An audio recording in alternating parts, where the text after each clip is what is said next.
We are back now live with our program, and this is a photo from Charleston, South Carolina. Healthcare providers there wearing protective suits, ready to test patients for coronavirus earlier today, and we are going to see more and more scenes just like that. The coronavirus bringing major changes to healthcare providers and health insurance in North Carolina. Our Action 9 investigator Jason Stujanki is walking us through now the key points for hundreds of thousands of teachers, state employees, and even retirees.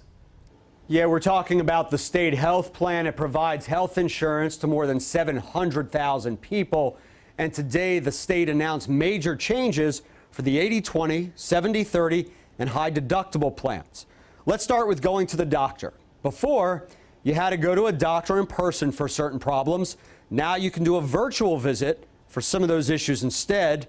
Before, you needed prior authorization for certain services. Now you don't for some of them. And now you don't have to pay anything, not even a copay, for coronavirus testing. Now let's talk about your medicines. Before, you could have CVS deliver your meds, but there was a delivery charge, not anymore. And before, you could only get a certain number of refills on certain meds. Now there's no limit in some cases. And keep in mind, the state treasurer runs the state health plan. He reports to a board. Well, today the board decided that he can make certain decisions without having to consult it first. Of course, he'll still have to report back to the board afterward, but everyone's hoping this speeds up the process.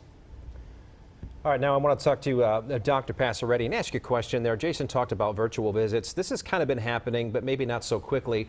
Tell us about virtual visits, and do you think this whole pandemic will really speed up them being incorporated in our lives? I do. So virtual visits are a great option in our current situation for a number of reasons. You get seen quickly. You don't have to wait in a waiting room, potentially with other sick people that can transmit the virus, and get the same level of care, but it keeps you out of that mix of spreading the virus to more and more people.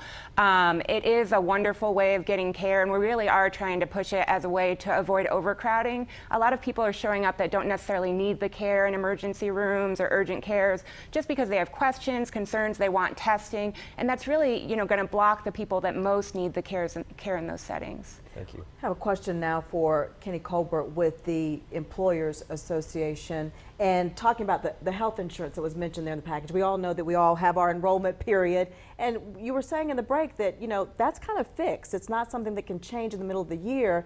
So what can employers do to try to help people in this situation we're facing? Well, they could go back, and there's some minor provisions of the plans that can be negotiated. Jason was talking about refills, et cetera, that you can change.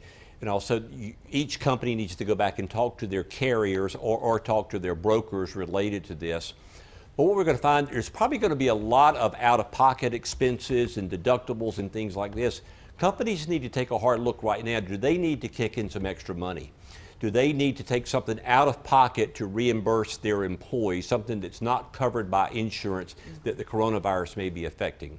This would be a very nice touch for companies to do. Yeah, we've heard some from large companies like Disney saying that even though they've had to shut down the parks, that big company is going to kick in and say, okay, we're still going to provide something for people, our employees, to help hold them over.